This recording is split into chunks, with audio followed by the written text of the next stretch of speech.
ऐसी हरकत करने की सोचना भी मत, वरना गाड़ी सीधे तेरे ऊपर चढ़ा दूंगी। चल निकल यहाँ से, ये हमारे दोनों के बीच का मामला है। ये हमारे भी बीच का मामला है।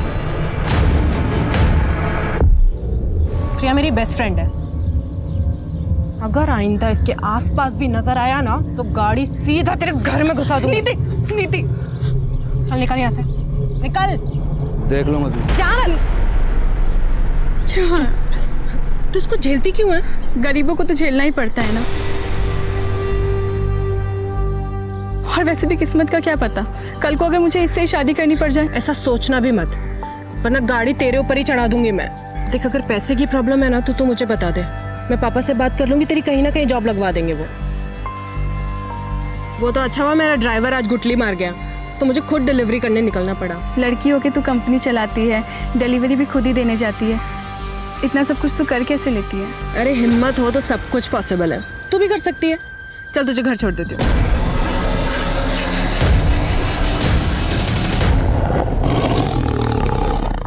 बहुत पुरानी कहावत है, गरीब पैदा होना आपकी गलती नहीं है, लेकिन गरीब मरना आपकी विफलता है।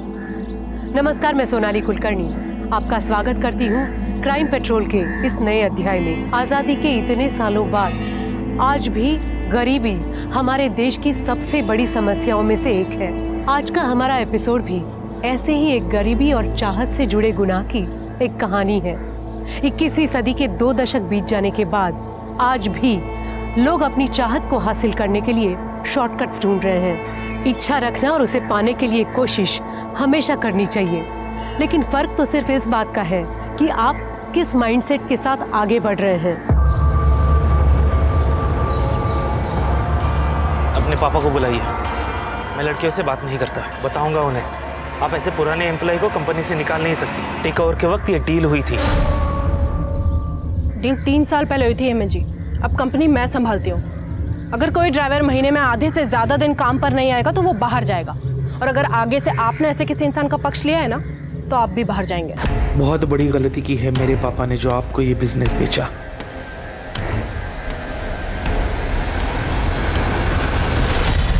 दीदी, आपके झगड़े फिर से चालू हो गए।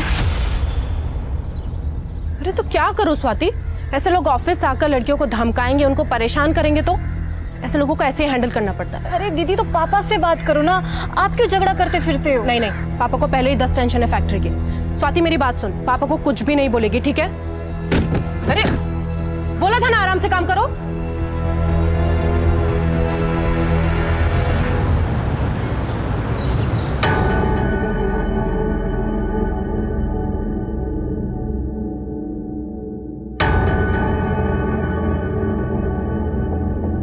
नीति, ट्रांसपोर्ट ऑफिस में क्या हुआ है? और ये पुराने मालिक का लड़का क्यों आया था? पापा वो ऑफिस आकर अपनी पावर दिखा रहा था तो झाड़ दिया मैंने। बस गार्ड से पिटवाया नहीं? हाँ? क्या पापा, आप भी ना। अरे मेरा बच्चा, जो तुझे ठीक लगे ना वो कर, किसी से डरने की कोई जरूरत नहीं है। प्रॉफिट डबल कर दिया है तूने बिजनेस का। बल्कि मैं तो ये सोच रहा था कि अपनी आयरन फैक्ट्री बंद करके तेरे साथ ट्रांसपोर्ट ऑफिस में बैठ जाता हूँ, बस एक बार तेरी शादी करो।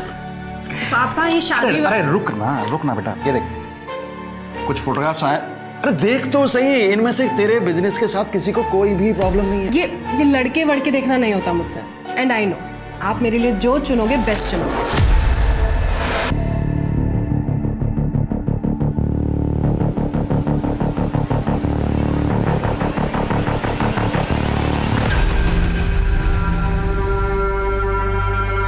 जलती है ना तू मुझसे, मेरे काम से, इसलिए बार बार मेरे काम में टांग अड़ाती है। जलन नहीं, चिंता है आपकी। ठीक है, करो जो आपके मन में है, लड़ो लोगों के साथ, कोई कुछ कर देगा किसी दिन तो। अपना मेकअप का कोर्स करने मुंबई जा, और आइंदा मुझसे बात मत करना।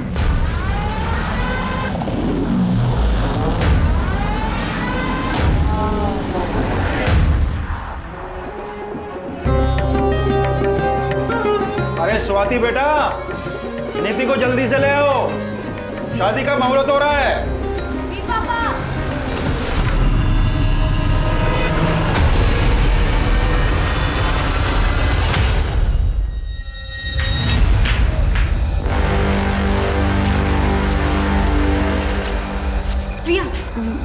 आप दीदी को लेके आएंगे प्लीज़? हाँ, मैं अभी लेके आती हूँ। नीति, नीति, अंकल जी। क्या हुआ? स्वाति, अंकल जी, अंकल जी नीति कमरे में नहीं है। कमरे में नहीं है? मैंने बाथरूम में भी चेक किया, वहां पे भी नहीं है। अरे यहीं कहीं इधर उधर घर में होगी। तुम अंदर जाके देखो जल्दी। जाओ। नीति, नीति, नीति, नीति, नीति, नीति। बस कीजिए समझी जी, अब आप बता दीजिए कहाँ भगाया है अपनी बेटी को? क्या बकवास कर रहे हैं आप? मैं क्यों अपनी बेटी को उसी की शादी से भगाऊंगा? मैं सब समझ चुका हूँ कि आप क्या क्या कर सकते हैं। ये सब किया धरा आपका ही है। या तो आप यहीं बता दीजिए, नहीं तो पुलिस पूछेगी आपसे ये सवाल। सर, इतना इंतजाम करके खर्चा करने के बाद अपनी ही बेटी को उसी की शादी से भगाऊंगा मैं? क्यों? तो फिर निधि शादी के जोड़े में इतने सारे मेहमानों के बीच में से गायब कैसे हो गई? सर मैं बता रहा हूँ आपको, सब कुछ किया धरा इसी आदमी का है। कोई मालदार पार्टी मिल गई होगी इसको, इसलिए मेरे 20 लाख रुपए देने के लिए। क्या 20 लाख क्या? सर वो इसने कहा था कि 20 लाख कैश शादी में देगा। मतलब चीचा को 20 लाख रुपए नहीं मिले इसलिए चीचा रूठ गए। चलिए आपको 20 लाख रुपए दिलाते, लेके जाओ इनको। अरे सर सर सर सर एक minute sir sir sir cash है नीति के कमरे के बाजू वाले कमरे में रखा है सर, लॉकर में। और समझी जी, आप गलत इल्जाम लगा रहे हैं हमारे ऊपर। कैसे बाप है आप? एक और बेटी को बिजनेस शुरू करके देते और फिर दूसरी ओर ये दहेज।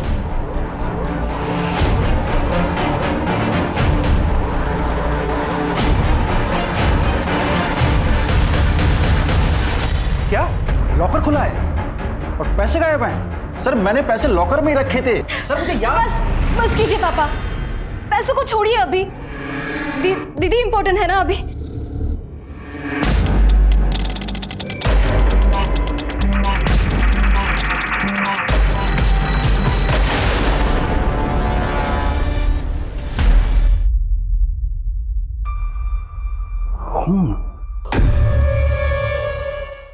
देखिए नीति बिजनेस करती है और जाहिर है कि बिजनेस में राइवल्स तो होंगे, तो उसका किसी के साथ कोई झगड़ा या फिर किसी पर आपको कोई शक?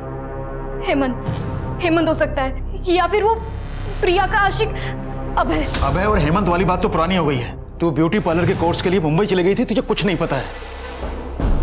सर वो आए दिन नंदू टेरिस पर आ जाता था। नंदू? जी, नीति के लिए उसका रिश्ता आया था। बताया गया था कि वो डॉक्टर है, लेकिन बाद में पता चला कि वो किसी अस्पताल में छोटी सी जॉब करता है, सिर्फ 30,000 रुपए कमाता है। तो मैंने रिश्ता कैंसिल कर दिया। इसी बात को लेकर पूरी फैमिली झगड़ा करने आती थी, और खास करके वो नंदू। तो क्या करता? नीति के पापा उससे बात तक नहीं करने देते थे, इसीलिए एक दफा बात करने के लिए टेरेस के थ्रू गया था। लेकिन इसका ये मतलब नहीं होता ना कि मैं नीति को उठा कर लेके जाऊंगा। मेरे हॉस्पिटल में मेरे बारे में पूछताछ कर लीजिए। आज तक किसी के घर में डाका डालने की नौबत नहीं आई नंदेश शर्मा की। मैं नीति जितना नीच नहीं हूं सर कि बिजनेस के लिए इस हद तक गिर जाऊंगा। आप किसी से भी पूछ लीजिए, उस रात मैं अपने घर पे था और ये जो उसकी हरकतें थी ना, ये तो होना ही था उसके साथ। हाँ मैं गया था वहाँ पे। नीति के बगल में ही मेरे चाचा जी रहते हैं, उनकी लड़की का बर्थडे है आज, इसलिए गया था। अरे साहब, कुछ करना होता ना तो 6 महीने पहले कर देता। 6 महीने इंतजार क्यों करूंगा? वैसे भी मेरी और प्रिया की शादी होने वाली है। पर प्रिया तो तुम्हें पसंद ही नहीं करती है ना? साहब, प्रिया तो मुझे हमेशा से पसंद करती थी, और वो नीति है जो उसको मेरे खिलाफ भड़काती रहती है। एक नंबर की चालाक लड़की है।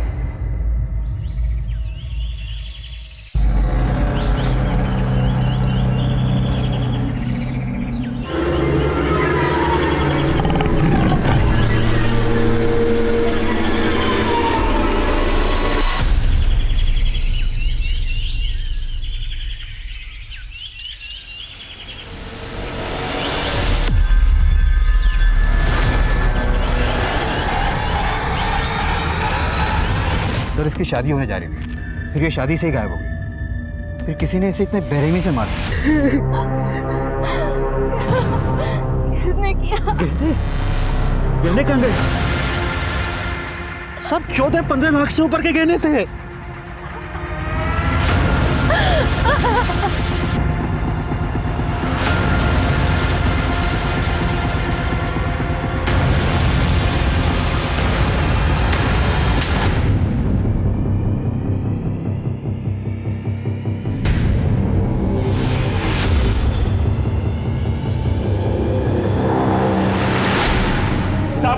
मेरे को, मैं काम पे जाता हूँ और तुम पीछे से किसी और मर्द के साथ गुलछा नहीं उड़ाती है। ये गाँव वालों की बातों पे भरोसा कर रहे हो, तुम मुझ पे शक कर रहे हो। सर ये ब्रिजनाथ बहुत ही अजीब बात है। सामने बेटी की लाश पड़ी थी और उसके मुंह से सबसे पहले क्या निकला? गहना। पांडे, अगर ये ब्रिजनाथ अपनी ही बेटी नीति को प्लान करके गायब करता है तो फिर ये नीति की लाश?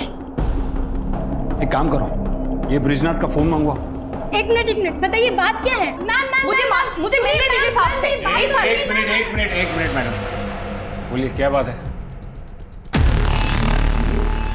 मेरा एक कुत्ता था साहब, एक रात वो घर नहीं आया, करीब 6 महीने पहले की बात है। आपके कुत्ते का और नीति का क्या कनेक्शन? 3 दिन तक मैंने उसे पूरे शहर में ढूंढा, पर मिली उसकी लाश ठीक उसी जगह जहां आपको उस दुल्हन की लाश मिली थी, और ठीक उसी तरह चीर-फाड़ करी हुई जैसे उस दुल्हन की थी। मतलब आप ये कहना चाहती कि वो दुल्हन और आपके कुत्ते का कातिल एक ही इंसान है? एक ही है, पर इंसान नहीं, शेर।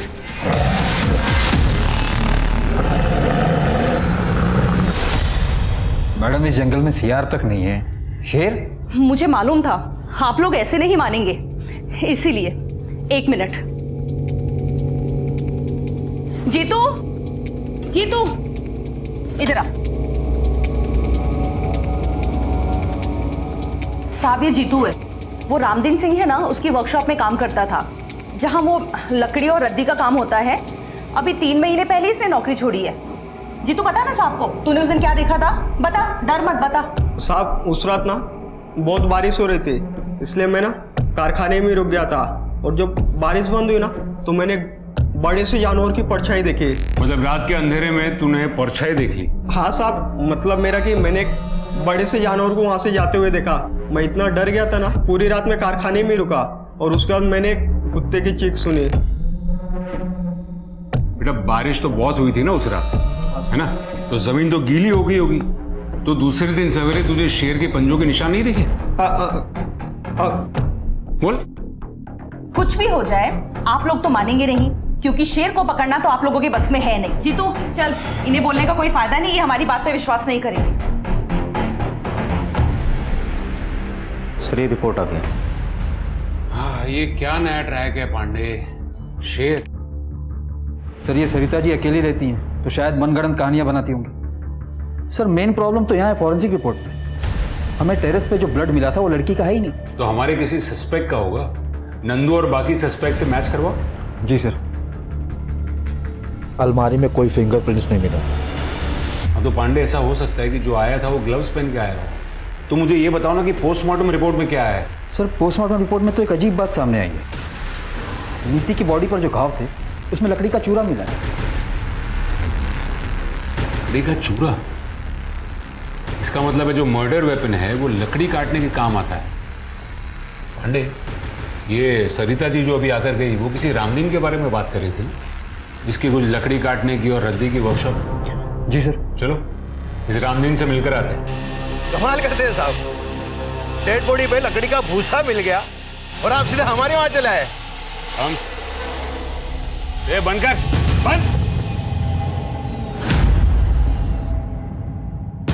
सिर्फ इसलिए नहीं आए, हम इसलिए भी आए हैं क्योंकि वो बॉडी आपके इस वर्कशॉप से सिर्फ 200 मीटर की दूरी पर मिली है। तो हमारा क्या लेना देना है ब्रिजनाथ की बेटी से साहब? वो सरिता सही कह रही है, ये शेर नहीं किया है। वो दुल्हन को और कौन मारेगा साहब? आप लोग भी ना। आपके वर्कशॉप में इस्तेमाल होने वाले औजार कहाँ है वो? सब औजार का वो हिसाब हमारा सुपरवाइजर रखता है। हेमंत, हेमंत साहब, हेमंत। हाँ सर। तुम? आप जानते हैं इसे? हाँ। तुम यहाँ क्या कर रहे हो? सुपरवाइजर की नौकरी कर रहा हूँ, और क्या कर रहा हूँ? उस नीति ने बर्बाद जो कर दिया मुझे।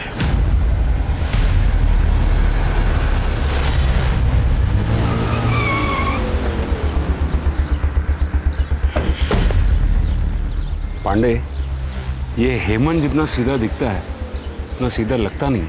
पर सर हमने पता तो किया था, हेमंत के कॉल रिकॉर्ड के हिसाब से उस रात वो अपने घर पर ही था। और तो और आईपी भी चेक किया उसका, वो उस वक्त ऑनलाइन कुछ वीडियोस देख रहा था। सर वैसे कॉल रिकॉर्ड से एक बात याद है। क्या? जब मैं कॉल रिकॉर्ड चेक कर रहा था तो उसमें से मुझे एक सर मेरी बहन नीति के कातिल का कुछ पता चला क्या? ऐसे कैसे कोई घर में घुसकर दीदी को गायब कर सकता है? आप तसल्ली रखिए, हम इन्वेस्टिगेशन कर रहे हैं। ऐसे कैसे तसल्ली रखूं? एक छोटा सा झगड़ा क्या हो गया? दीदी ने मुझसे बात ही करनी बंद कर दी थी, इसलिए मुझे कुछ पता ही नहीं चला कि यहाँ पे क्या हो रहा है। आप प्लीज हमें बताइए कि पिछले 1-1.5 महीने से नीति का फोन इनएक्टिव क्यों था? इनएक्टिव? सर ऐसे कैसे हो सकता है? दीदी को तो बहुत सारे कॉल आते थे ऑफिस के काम से। हमने उनके ऑफिस में भी पता किया, वो उस दौरान ऑफिस जाती ही नहीं थी। सर दीदी बीमारी तक में ऑफिस मिस नहीं करती थी। सर ये कॉल रिकॉर्ड आपको देखनी चाहिए। उस दिन अगर तुम अपना बर्थडे घर पर मना रहे थे तो तुम्हारे फोन की लोकेशन जंगल में क्यों दिखा रही थी? क्या सर सिर्फ उसी दिन का चेक किए? कुछ दिन पहले का चेक करते तो हर दिन का लोकेशन आपको वही मिलता। रनिंग करने जाता हूँ डेली। पिछले 2 सालों में 5 मैराथन भाग चुका हूँ मैं। अगले महीने मुंबई में मैराथन होने वाली है, उसी के लिए प्रिपरेशंस कर रहा हूँ। उस दिन हंगामे के बाद थोड़ा मूड ऑफ हो गया था, इसके लिए रनिंग करने निकल गया। देखो ये रनिंग, ये मैराथन, ये सब बकवास छोड़ो और सच सच बोलो। सर क्या प्रूफ है आपके पास कि मैं झूठ बोल रहा हूँ? अरे साहब से मिलना है यार। अरे रुको साहब, इस शहर में शेर घूम रहा है, हमें खबर मिली है। आप क्या कर रहे हैं साहब? क्या आप इंतजार कर रहे हैं कि हमें और हमारे बच्चे को खा जाए साहब? देखिए ये एक अफवाह है, जंगल में कोई शेर नहीं है। लेकिन सरिता जी अपने लोकल न्यूज चैनल पे बता रही है साहब कि शेर है। मैंने खुद सुनी थी शेर की दहाड़ उस दिन लकड़ी की वर्कशॉप के पास, पर पुलिस तो कभी ये मानेगी नहीं। सर अगर सच में ही शेर हुआ तो? कमाल कर रहे हो पांडे, मतलब 10 साल से शेर उस जंगल में है और अब अचानक उसे भूख लगी। पांडे मुझे टेंशन तो इन लोगों की हो रही है। आज तो जैसे तैसे भगा दिया, लेकिन डर फैल रहा है शहर में। पांडे अपने शहर में एक प्रोफेसर शेखर है, ये जंगल वगैरह में रिसर्च करते हैं। हाँ सर, उसे जंगल का चप्पा चप्पा पता है। उनको बुला के लेके आओ। शहर के लोगों को उनकी बात पर बहुत भरोसा है। अगर वो कहेंगे ना कि शेर नहीं है तो शायद लोग मान जाएंगे। जी सर।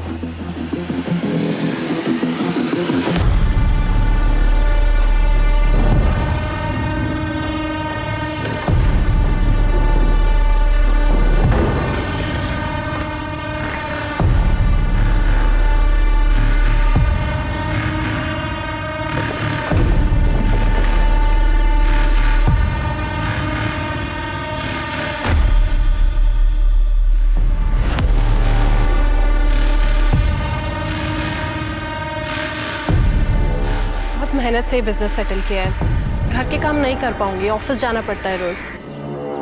घर के काम के लिए तो काम वाली बाई आ जाएगी।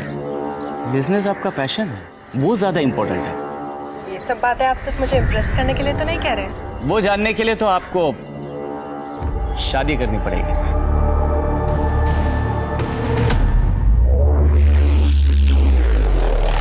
10 साल से चल रही है शेर की कहानी। एक सर्कस कंपनी आई थी, उनके पास शेर तो था नहीं, लेकिन उन्होंने पूरे शहर में ढिंडोरा पीट दिया कि शेर का खेल दिखाएंगे।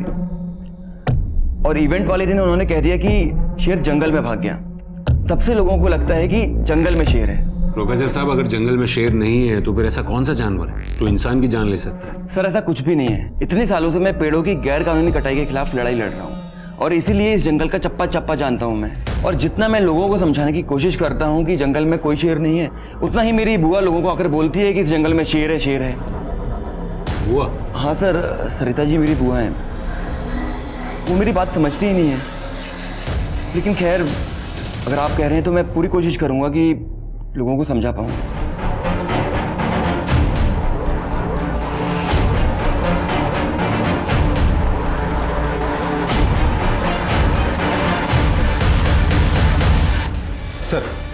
सर ये ब्रिजनाथ सीधा आदमी नहीं, ये तो लगा था, पर इतना घटिया आदमी होगा ये नहीं सोचा था। ये देखिए उसके फोन से क्या हुआ।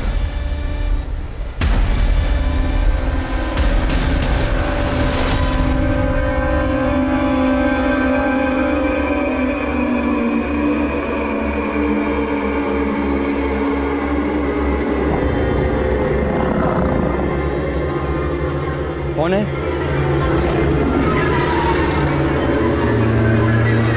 कौन है?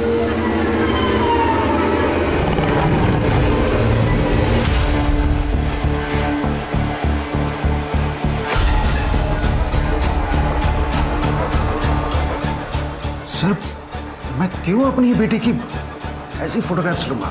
ये फोटोज देखकर साफ साफ पता चल रहा है कि नीति ने खुद में फोटो नहीं खींची, किसी और ने खींची। और ये फोन किसका है? आपका। ये फोटोज आपके फोन से मिली। अब आप मुझे बताइए कि आपने नीति की ऐसी फोटोज क्यों खींची? सर मुझे नहीं पता कि ये फोटोग्राफ्स मेरे इस फोन में कैसे आए। और सर आप मेरी बेटी के कातिल को और उस आदमी को क्यों नहीं ढूंढ रहे हैं जिसने मेरे सारे पैसे और मेरे सारे गहने चुराए हैं? कौन है? अरे कौन है वहां? फिर से आ गए ना तुम लोग यहाँ पेड़ काटने के लिए?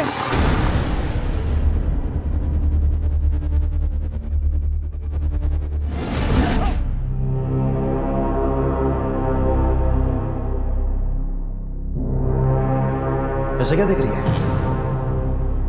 आपने सच में दीदी के साथ कुछ किया तो नहीं ना? शादी के कुछ हफ्ते पहले से दीदी का फोन क्यों बंद था?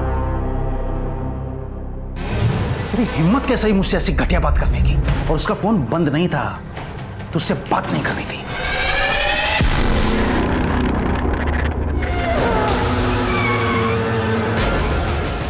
पांडे, ये ब्रिजनाथ के बारे में A to Z सब पता करो, पूरी कुंडली निकालो उसकी। जी सर। ये शेर का ही काम लग रहा है भाई। जंगल में पेड़ों की बेहिसाब कटाई और नेचर के साथ होती छेड़खानी के कारण आजकल जंगली जानवरों का इंसानों पर हमला करना आम बात है। कुछ ऐसा ही यहाँ भी हो रहा था। गांव के लोगों ने तो इस बात को मान लिया था कि इन सब हत्याओं के पीछे शेर है, लेकिन पुलिस अब भी इस बात को मानने के लिए राजी नहीं थी। क्या सच में ऐसा हो सकता है कि जिस खूनी को पुलिस ढूंढ रही थी वो एक इंसान नहीं बल्कि एक आदमखोर शेर है? हाँ ना?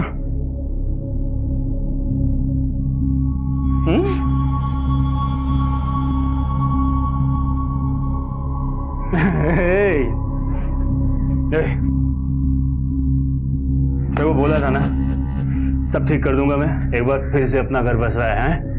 ये तेरे माँ जैसी नहीं है, बहुत ख्याल रखेगी तेरा। है चल जा बाहर खेल। है चल और दरवाजा बंद कर लेना। हाँ हाँ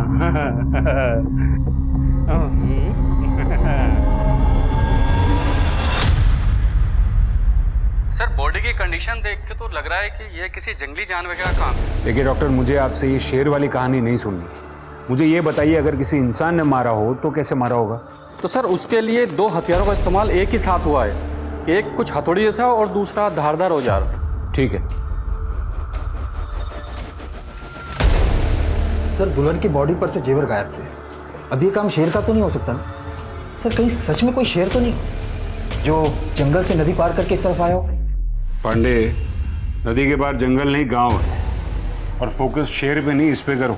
3 साल पहले शेखर ने रामदीन के खिलाफ इलीगल पेड़ की कटिंग को लेकर कंप्लेंट दर्ज की थी। लेकिन उसने अपने वर्कशॉप के पास ही क्यों मारा? सवाल ये नहीं है पांडे, सवाल ये है कि रामदीन ने शेखर को मारने में 3 साल क्यों लगा दिए? या फिर ऐसा हो सकता है कि नीति और शेखर ने रामदीन को एक साथ देख लिया हो पेड़ काटते हुए। सर इस रामदीन को उठाओ? नहीं, अभी नहीं। फिलहाल उसके खिलाफ सबूत इकट्ठा करने होंगे। एक काम करो, रामदीन की पास्ट और प्रेजेंट की पूरी हिस्ट्री निकालो और देखो कोई ऐसा मिलता हो जिसे वर्कशॉप के अंदर की सारी डिटेल्स पता हो। सर वो जीतू था ना जो रामदीन की वर्कशॉप में काम करता था? मैं कह रहा था मैं नहीं आ पाऊंगा इस बार त्योहार पर। यहाँ पे एक अजीब सा मर्डर का केस आया है। पर भैया देखो ना, कुछ हो सकता हो तो। नहीं हो पाएगा। एक दुल्हन का मर्डर हुआ है ना, वो भी बड़ी अजीब तरीके से। पूरा चीर फाड़ दिया उसको। एक दुल्हन के मर्डर का केस हमारे थाने में भी आया था कुछ 1 साल पहले। सेम वैसे तरीके से उसे भी चीर फाड़ दिया गया था और आज तक ये केस सॉल्व नहीं हो पाया। शेर की बात ही हो रही। सर मेरा भाई श्याम मेरे गांव पालिका का कांस्टेबल है। तो सर उसके थाने में भी सेम केस आया था जो अभी तक सॉल्व नहीं हुआ है। सर शेर का तो पता नहीं, लेकिन मर्डर जो है लगभग सेम तरीके से ही हुआ है। और सर जिसका मर्डर हुआ था ना वो एक दुल्हन ही थी। कब हुआ था ये?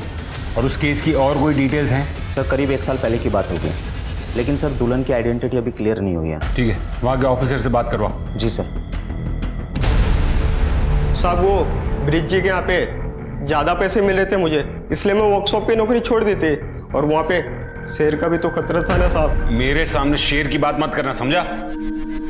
अच्छा मुझे बता कि तेरे वर्कशॉप पे कोई अक्सर रामदीन को मिलने आता था क्या? हाँ, हफ्ते में 1 दिन उनसे कोई तो मिलने आता था। उस दिन सबके जाने के बाद साहब वर्कशॉप में अकेले रुकते थे। साहब उस दिन मैं अपना झोला भूल गया था, इसलिए वापस लेने गया था। क्या कर रहा है तू इधर? मेरी छुट्टी हो गई ना? साहब मेरा झोला भूल गया था मैं यहाँ पे। हो गया ना? चल निकल। हाँ गया वो।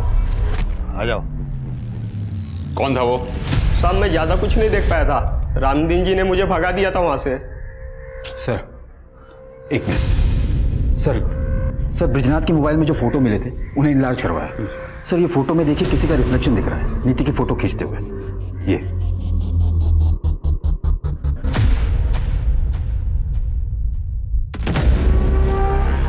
सर ये तो सुलभा है। सुलभा? हमारी नौकरानी। सुलभा, सुलभा! जी साहब। तो तुमने खींची थी ये इतनी वाहियात फोटोग्राफ नीति की? साहब हम तो नौकर हैं, मालकिन ने कहा था ऐसे फोटो खींचने को। दीदी ये लीजिए। दीदी जल्दी कीजिए, साहब ने देख ले तो मुसीबत हो जाएगी। एक मिनट चलिए। हाँ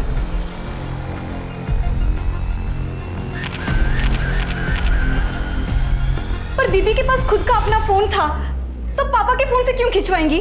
मालिक ने 1.5 महीने पहले फोन छीन लिया था। छीन लिया था? ये घर में क्या चल रहा था पापा? कुछ नहीं चल रहा था। मैं आपकी थोड़ी मदद कर देता हूँ। यहाँ आने से पहले हमने आपके सारे अकाउंट्स चेक किए। पिछले कुछ महीनों में क्रेडिट कार्ड से काफी शॉपिंग की है आपने। Fridge, TV, washing machine. अरे पर किसके लिए? घर में ऐसा कुछ नया तो आया नहीं है। आपके घर के लिए नहीं, इन सारी चीजों की डिलीवरी प्रिया के घर पे हुई थी। प्रिया नीति की दोस्त। अब आप कुछ बताएंगे या फिर बाकी की कहानी मैं प्रिया से पूछ लूं? क्या करती सर, घर में खाने तक को पैसे नहीं थे और फिर ब्रिज जी मुझे मिले। नीति ने मुझे बताया तुम्हारे बारे में। मैं मदद कर सकता हूँ तुम्हारी, लेकिन बदले में तुम्हें भी तो कुछ करना पड़ेगा।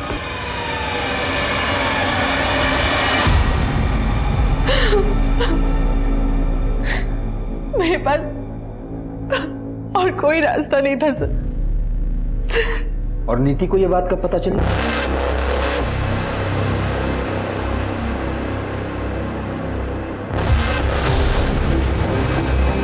पापा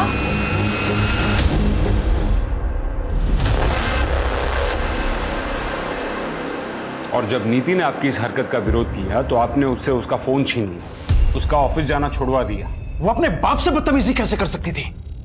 और बच्चों को संस्कार सिखाने के लिए ना ऐसे कदम उठाने पड़ते हैं। संस्कार नहीं, डर। इस बात का डर कि कहीं आपकी काली करतूत जमाने के सामने ना आ जाए।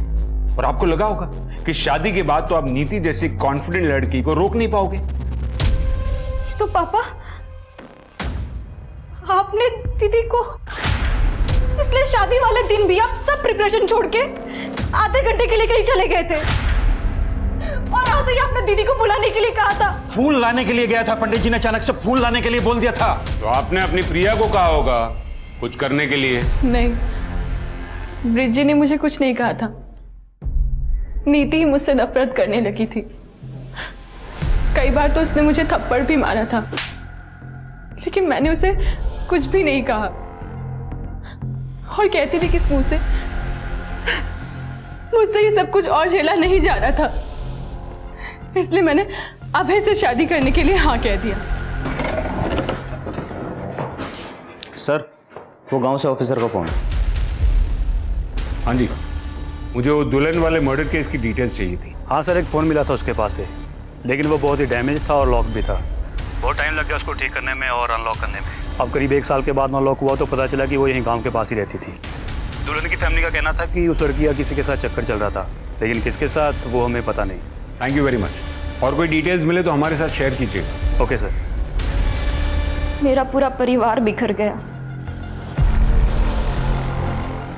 सर प्लीज बता दीजिए कौन है मेरी दीदी का कातिल? पापा?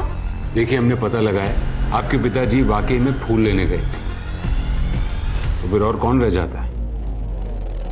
नीति का बॉयफ्रेंड। बॉयफ्रेंड? नहीं सर, ये हो ही नहीं सकता।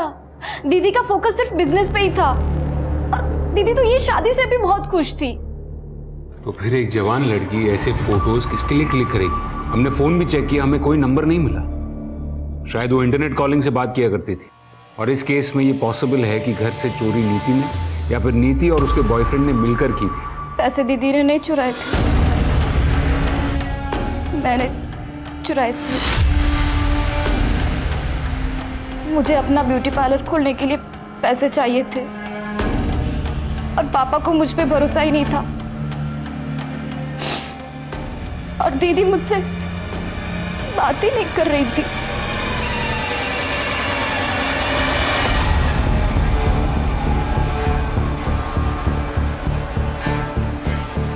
सर, माधुरी के बॉयफ्रेंड का पता चल गया है। अच्छा, लेकिन वो भी मर चुका है। गांव के करीब 70 किलोमीटर दूर उसकी बॉडी मिली थी। उसका खून भी करीब उसी टाइम पे हुआ है जब माधुरी का खून हुआ था। खूनी ने दोनों को किसी तेजदार हथियार से चीर फाड़ दिया है। कमाल है, 3 खून और वो भी एक ही तरीके से। कोई सरफिरा खूनी घूम रहा शहर में। दीदी मुझसे बात नहीं कर रही थी तो मैंने क्यों कोशिश नहीं की उनसे बात करने की। दीदी इतनी मुसीबत में थी, उनको मेरे साथ की जरूरत थी और मैं इतनी सेल्फिश हूं कि सिर्फ अपने सपनों के पीछे दौड़ती रही। अगर मैं दीदी के साथ होती तो आज दीदी मेरे साथ। सर, डॉक्टर ने बताया कि जीतू को किसी शेर ने नहीं बल्कि जंगली कुत्ते ने काटा था। मुझे पता था, वो घबरा गया इसलिए देख नहीं पाए। सर, जब तक हम नीति और शेखर के कातिल को इनके सामने नहीं लाएंगे ये लोग हमारी बात नहीं मानने वाले। सर, वो रामदीन के बारे में पता करने के लिए बोला था ना सर आप। सर, पता लगा कि वो भी मेरे गांव पाली से है। एक बात और सर, वो दुल्हन का जो मर्डर हुआ था उस केस की इन्वेस्टिगेशन से एक बात साफ जाहिर होती है, 6 साल पहले भी सेम तरह से मर्डर हुआ था सर वहाँ पर। किसका? वो भी एक दुल्हन थी क्या? नहीं सर, वो एक आदमी था। इनफैक्ट जिसका मर्डर हुआ था वो खुद एक खूनी था। मतलब 6 साल पहले उस आदमी का खून उसी तरह हुआ था? मतलब एक सिरफिरा कातिल 6 साल से घूम रहा है। न जाने उसने कितने कत्ल किए होंगे। सर, रामदीन हो सकता है। अच्छा, जो मरे हैं उनकी फैमिली में और कौन कौन है? एक बेटा है सर। उस बेटे को ढूंढो, शायद उस बेटे ने उस खूनी को देखा हो। Hello, police station, gold coin jewellers यहाँ से बोल रहा हूँ। हाँ जी, बोलिए। आपने जो चोरी की हुई ज्वेलरी की फोटोज हमें भेजी थी उसमें से कोई एक मेरे यहाँ पे बेचने के लिए आया हुआ है। कस्टमर को मैंने बातों में लगा रखा है, अंदर बैठी हुई है। आप लोग थोड़ा जल्दी आइए, वैसे भी बच्ची है। वो नेकलेस मेरा नहीं है, वो नंदू भैया का है। नंदू भैया ने एक डब्बे में छुपा के रखा था, मैंने निकाल लिया। मुझे लगा कि मेरा बर्थडे का गिफ्ट है। मैंने कुछ नहीं किया सर, मैंने कुछ नहीं किया। सर क्यों मार रहे हो? सुनो सर। बहुत घुमा लिया पुलिस को। अब मुंह खोल और सच बता, कैसे भगाया नीति को, कैसे उठाया? बोल। बताता हूँ सर। सर, मैंने नीति को नहीं उठाया सर, वो खुद आई थी मेरे पास। हम दोनों एक दूसरे से बहुत प्यार करते थे सर। मैंने कुछ नहीं किया सर, बिलीव मी। लेकिन जब उसके पापा ने मेरा और नीति का रिश्ता तोड़ दिया तो मैंने तो उम्मीद ही छोड़ दी थी। लेकिन एक दिन खुद नीति ने मुझे फ़ोन किया था, ये कुछ 3-4 महीने पहले, और उसी के बाद हम लोग छुप छुप कर मिलने लगे थे सर। और वो खुद अपने फोटो तुझे भेजती थी?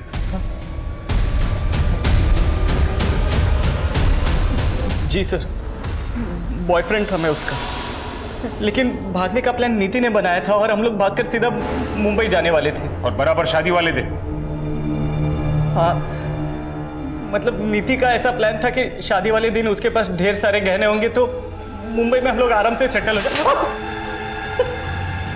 सारा नीति का आइडिया था, सब राजी खुशी हो। तो फिर टेरेस पर खून कहां से है और वो जंगल के बाहर डेड बॉडी? जंगल में डेड बॉडी का तो नहीं पता सर, लेकिन वो टेरेस पे खून वाला प्लान मेरा था। हॉस्पिटल से मैं ब्लड सैंपल्स लेकर आया था और मेरे कहने पर नीति ने खुद वो ब्लड टेरेस पे डाला था सर। एक्चुअली मेरा और नीति का उस दिन जंगल में मिलने का प्लान था।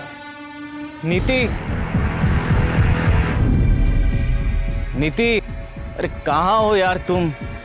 नीति तो नहीं मिली, लेकिन उधर झाड़ियों में उसका पड़ा हुआ नेकलेस मिला सर।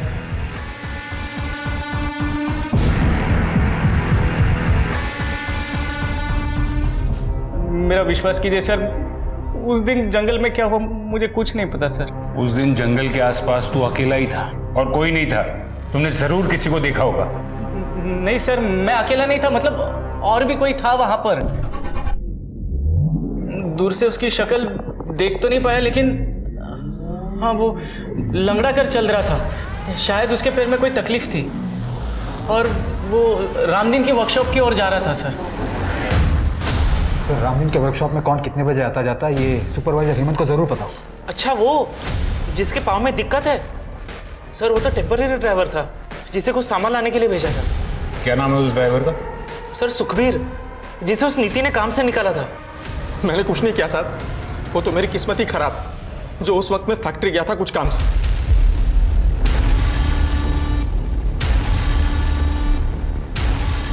ये ब्रेसलेट तुम्हारा है? हाँ साहब। नया लिया? हाँ साहब। पुराना कहाँ है? पुराना मैं दिखाता हूँ। ये तुम्हारा ही है ना?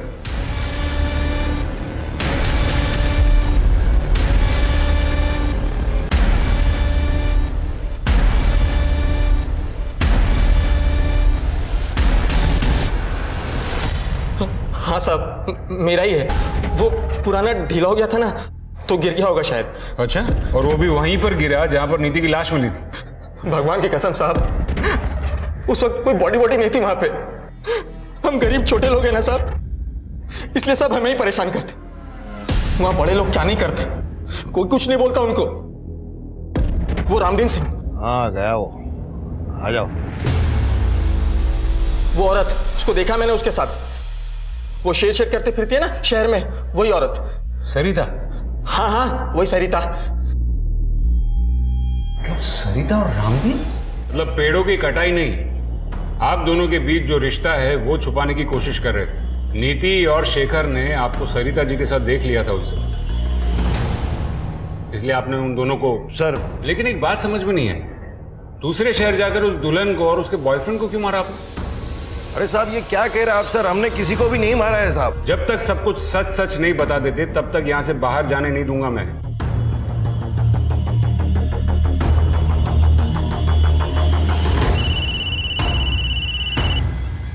हाँ गुप्ता बोलो। सर उस बच्चे का पता किया है हमने यहाँ से। सर उसके हिसाब से वो बच्चा करीबन 1 साल पहले इसी कंस्ट्रक्शन साइट पे काम कर रहा था, लेकिन अभी वो यहाँ काम नहीं कर रहा है। लेकिन सर एक बात और पता चली है, वो दुल्हन माधुरी जिसका मर्डर हुआ था वो यहीं आसपास किसी स्कूल में काम करती थी, और सर उस बच्चे का घर भी इसी स्कूल के आसपास ही है। तो क्या इस माधुरी का उस बच्चे के साथ कोई कनेक्शन, या फिर उसके बाप के साथ कोई कनेक्शन? सर इतना तो नहीं पता, पर यहाँ पे एक गार्ड है, उसने बताया कि वो उस बच्चे को जानता था जब वो बच्चा यहाँ काम किया करता था। गुप्ता मैं एक काम करता हूँ, यहाँ डिस्ट्रिक्ट से एक स्केच आर्टिस्ट भिजवा रहा हूँ, उसका स्केच निकलवाओ। Right sir.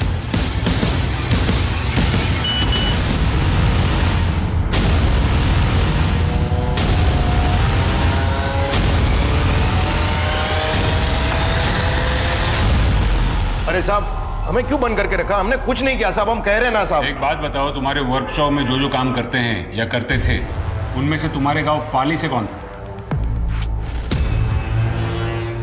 यही है वो? हाँ सर यही है वो।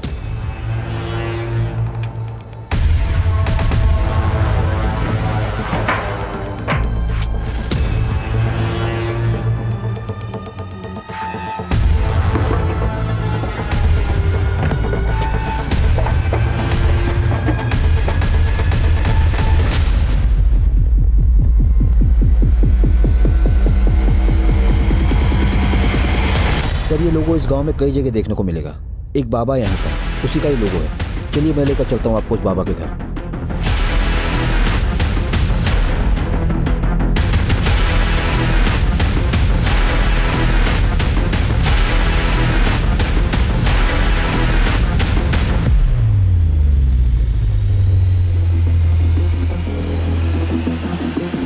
तुझे रामदीन ने इसीलिए काम पे रखा था ना, क्योंकि तू उसके गांव से?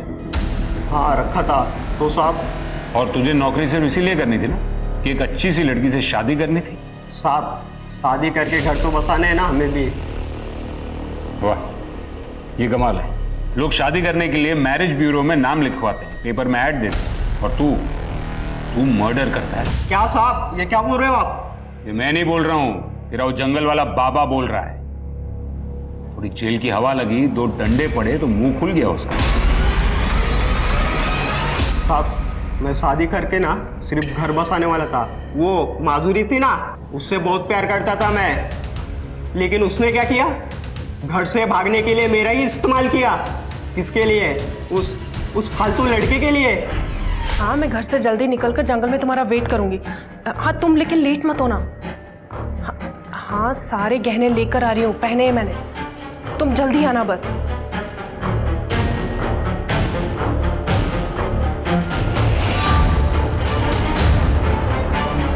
नीति ने क्या किया था? उसको क्यों मारा?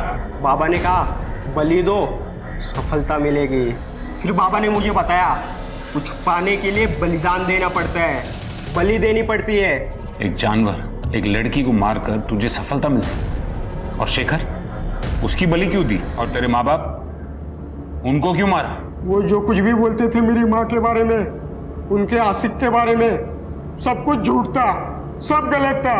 और ये दुनिया वाले उनकी झूठ को सच मानते थे। मगर मैं समझ गया था उस आदमी को, इसलिए मैंने उसको कुल्हाड़ी से मार दिया था।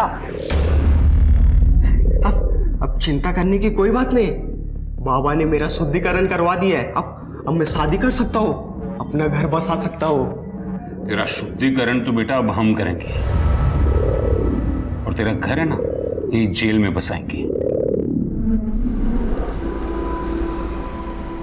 सफर मंजिल से ज्यादा खूबसूरत होते हैं, पर मेरी कोई मंजिल नहीं थी, सिर्फ पड़ाव थे।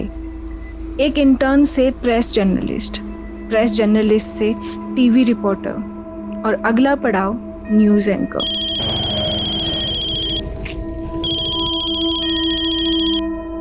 हेलो रजनी, यार अभी तक रिपोर्ट नहीं भेजी तुमने मुझे। 15 मिनट में लाइव जाने वाला हूँ। सर, अगर वो रिपोर्ट ऑन एयर हो गई तो मेरी अगली रिपोर्ट बेकार हो जाएगी। बेकार हो जाएगी मतलब? सर, एक नई अपडेट है, मेरे हाथ उस डकैत की कुंडली लगी है। व्हाट? डकैत की कुंडली? ये तो किसी दानव की कुंडली प्रतीत होती है किसकी ये कुंडली? वही तो आपसे जानने आई हूँ पंडित जी। जिसकी ये कुंडली है उसका नाम कौन से अक्षर से शुरू होता है? मिथुन राशि, उसका नाम क से शुरू होगा, लेकिन वो कभी भी अपने असली नाम से नहीं पहचाना जाएगा। ऐसा क्यों पंडित जी? क्योंकि वो केतु की परछाई है। केतु समझती हो ना, बिना मुंह वाली छाया। और जिसकी ये कुंडली है उसका मुंह उसकी माँ भी नहीं देख पाई होगी, जन्म देते ही मर गई होगी। और जो उसका मुंह एक बार देख ले, सोचो उसने मौत देख ली। मौत की परछाई है वो। नमस्कार, मैं सोनाली कुलकर्णी। क्राइम पेट्रोल सतर्क के इस नए अध्याय में आपका स्वागत करती हूँ। गुमनामी की जिंदगी किसी को पसंद नहीं होती, लेकिन किसी की गुमनामी ही उसकी शोहरत बन जाए तो वो हस्ती क्या होगी, ये जान के आप दंग रह जाएंगे। ये केस ऐसे किरदारों की एक सच्ची कहानी है जो हम जैसे आम लोग थे। औरों की तरह उनमें कमियां भी थी और खूबियां भी, लेकिन खूबियां अगर तराशी न जाएं, कमियां सही से सुधारी न जाएं, तो इंसान की प्रगति रुक जाती है। उसका व्यक्तित्व एक रुके हुए पानी के जैसा हो जाता है। जो सड़ने लगे तो गुनाहों के ऐसे अंकुर फूटते हैं जिसमें सिर्फ एक व्यक्तित्व नहीं बल्कि पूरे के पूरे समाज का विध्वंस हो जाता है।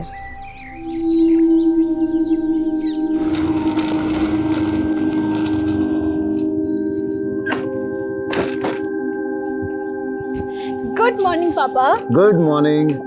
कल सुबह निकली थी तुम और आज सुबह लौट रही है।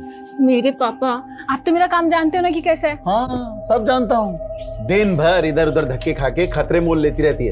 पापा। हाँ योगेश। रजनी, ब्रेकिंग न्यूज है, एसपी माहेश्वरी का मर्डर हो गया। क्या? हाँ, उनकी लाश उन्हीं की गाड़ी में उनके घर के सामने मिली है। लेकिन उन्हें तो बुधिया को पकड़ने का मिशन सौंपा गया था ना। हाँ, तो क्या बुधिया ने उन्हें भी? जिसको आज तक किसी ने नहीं देखा, लेकिन उसका आतंक आए दिन देखने को मिल रहा है। पिछले 10 साल में 100 से ज्यादा कत्ल करने वाले बुधिया ने इस बार अपना टारगेट IAS रैंक के पुलिस ऑफिसर को बनाया। तो अब सवाल ये उठ रहा है, क्या बुधिया को पकड़ने वाला पुलिस फोर्स में कोई है?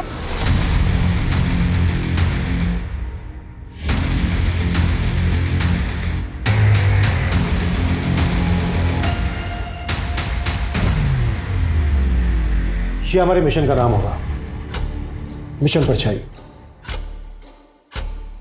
अब तक बुधिया नाम की परछाई को पकड़ने के लिए 6 मिशन फेल हो चुके हैं, और अफसोस की बात 6 मिशन तो शुरू होने से पहले ही खत्म हो गया था। जैसे ही एसपी प्रदीप महेश्वरी ने इस एरिया को ज्वाइन किया, कत्ल कर दिया गया उनका। या सर, महेश्वरी सर की गाड़ी का ड्राइवर दर्शन भी गायब है सर। मर्डर से एक दिन पहले महेश्वरी सर अपनी टीम को ब्रीफ देने के लिए सुबह 7 बजे अपने घर से निकले थे, पर वो मीटिंग में पहुंच ही नहीं पाए। एम्बैरेसिंग तो ये है सर कि अपने डिपार्टमेंट में ये रूमर उड़ रहा था कि बुधिया के डर से महेश्वरी सर कहीं गायब हो गए। What rubbish.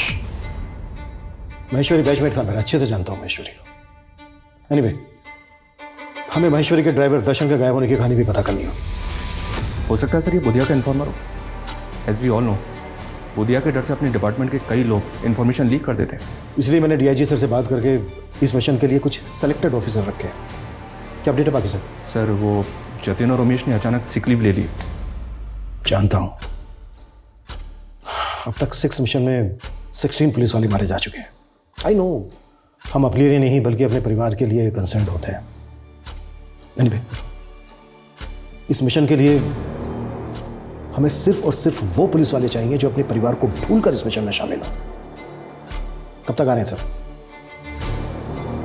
1 घंटे में रिपोर्टिंग कर देंगे सर। तब तक उस कांस्टेबल को बुलाओ जो महेश्वरी के घर पर सिक्योरिटी पर तैनात था। सर।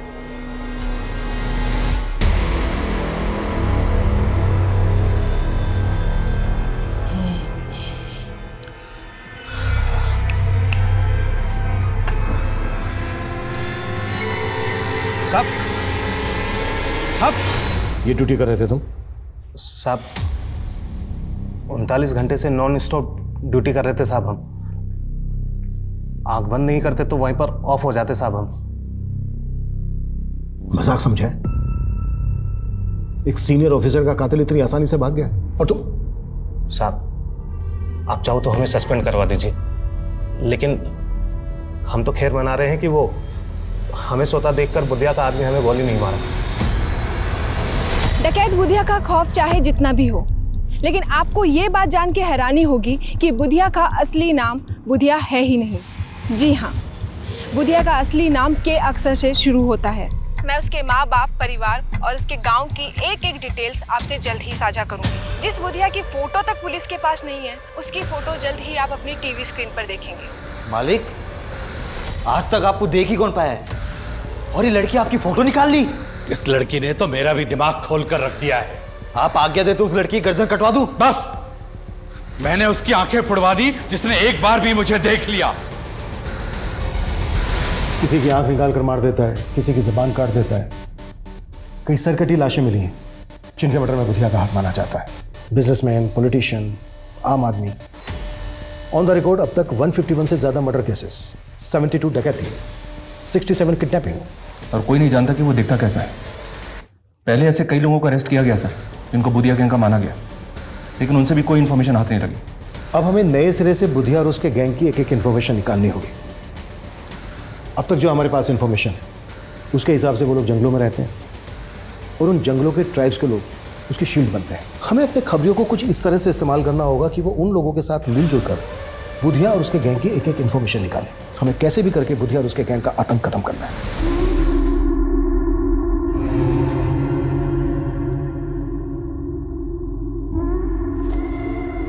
मालिक का फोन है, बात करेंगे। जी मालिक। वो रिपोर्टर क्या बोल रही है? टीवी स्क्रीन पर मेरा फोटो होगा? नहीं मालिक, ये न्यूज़ वाले तो मसाला भेजते हैं। आपको आज तक कोई देख पाया भला? पर मैं उस रिपोर्टर को देखना चाहता हूँ। बड़ी खूबसूरत है वो। रजनी, तो आजकल बहुत बुधिया बुधिया कर रही है, देख संभाल के। कहीं ऐसा ना हो तेरे न्यूज़ एंकर बनने से पहले वो तुझे मरवा दे।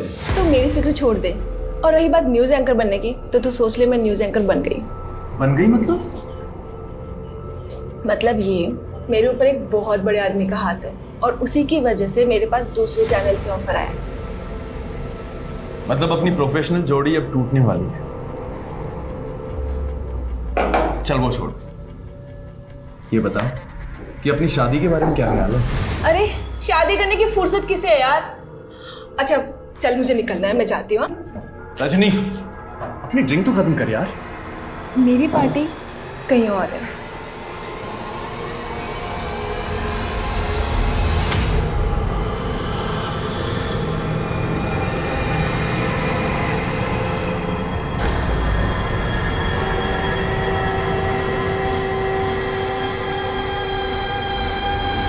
ये देखिए जन्म कुंडली।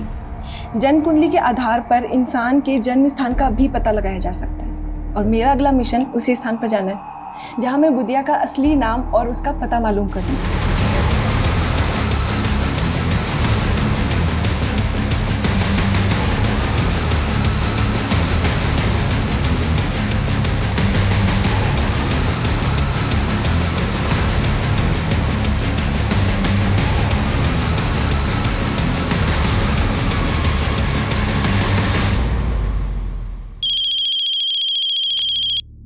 Sir 1 minute. मेकअप।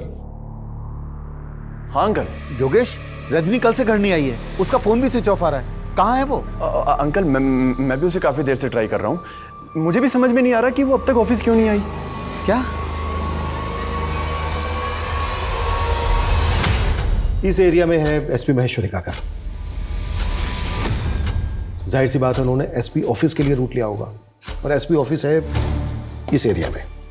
तो उनके घर से लेकर एसपी ऑफिस के बीच ये 7 क्रॉसिंग है।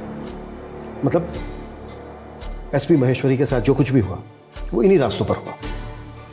इन रास्तों को अच्छे से स्कैन करो, शायद कोई सीसीटीवी फुटेज या किसी पासरबाई से कोई क्लू मिल जाए। Right sir. और सर उनकी टीम के ऑफिसर ने बताया था कि उनके ज्वाइन करने के बाद उन्हें एक फेक आईडी के नंबर से थ्रेट कॉल भी आया था और ये कॉल फालना सिटी से किया गया था। सिटी? हमें बुधिया के इसी सिटी नेटवर्क का तो पता लगाना है। ये बात पहले भी कही गई है कि बुधिया अब जंगलों में नहीं बल्कि सिटी में रहता है। और हमें कांस्टेबल दर्शन को भी नहीं भूलना चाहिए, अभी तक गायब। उसके बैकग्राउंड भी खंगालो। Okay sir. Sir yes come in. Sir Nimad Vihar थाने में एक लोकल जर्नलिस्ट रजनी की मिसिंग कंप्लेंट दर्ज हुई। सर कल उसने बुधिया को लेकर एक न्यूज़ कवर की थी। उस न्यूज़ में उसने बताया था कि वो बुधिया के बारे में बहुत कुछ जानती है। सर ये वो न्यूज़ है। डकैत बुधिया का खौफ चाहे जितना भी हो, लेकिन आपको ये जान के हैरानी होगी कि बुधिया का असली नाम बुधिया नहीं है। जी हाँ, बुधिया का असली नाम के अक्षर से शुरू होता है। मैं उसके माँ बाप, गांव और उसके परिवार की एक एक डिटेल आपसे साझा करूंगी। जिस बुधिया की फोटो तक पुलिस के पास नहीं है, जल्द ही आप उसकी फोटो अपनी स्क्रीन पर देखेंगे। इस लड़की की रिपोर्टिंग में कोई ऑथेंटिसिटी है? जो बात पुलिस 10 साल में पता नहीं कर पाई।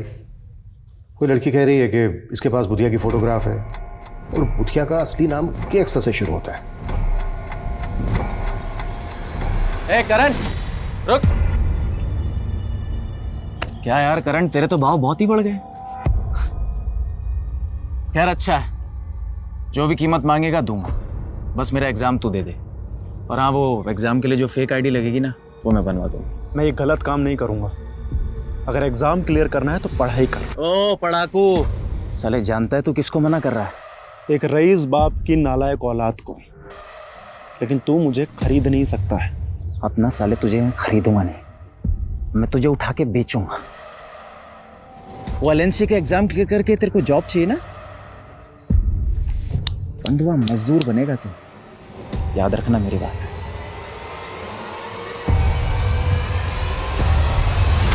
सर मुझे नहीं मालूम रजनी डकैत बुधिया को लेकर क्या जानती थी क्या नहीं। आपने बताया कि रजनी रिपोर्टिंग के सिलसिले में कहीं बाहर गई थी। उसके न्यूज़ चैनल वालों ने कुछ बताया कि वो कहाँ गई थी? सर उनसे कोई साफ जवाब नहीं मिला। मुझे लग रहा है सर उनका कोई इशू चल रहा था रजनी से। कैसा इशू? वो मुझे नहीं मालूम सर, पर रजनी बता रही थी कि वो उनका न्यूज़ चैनल छोड़कर कोई नया न्यूज़ चैनल ज्वाइन करने वाली थी। रजनी ने कभी आपसे कोई जिक्र किया था कि वो कौन सा न्यूज़ चैनल ज्वाइन करने वाली है? सर उसने मुझे ये भी नहीं बताया सर। सर प्लीज़ उसका पता कीजिए, मुझे बहुत फिक्र हो रही है सर। कौन से मिस्त्री खाकर इतना चटर पटर करती हो? कौन हो तुम लोग और मुझे यहाँ क्यों लेकर आए हो? बुधिया, नाम तो बहुत सुना होगा ना तूने। और क्या बोल रही थी तू? हैं? तेरे पास मेरा असली नाम है, तेरे पास मेरे असली फोटोग्राफ है। साला 10 सालों से मुझे सूरज नहीं देख सका और तेरे कैमरे ने देख लिया मुझे। अरे अच्छे से चेटा उसको। सर हमारा कोई इशू नहीं चल रहा था रजनी के साथ में।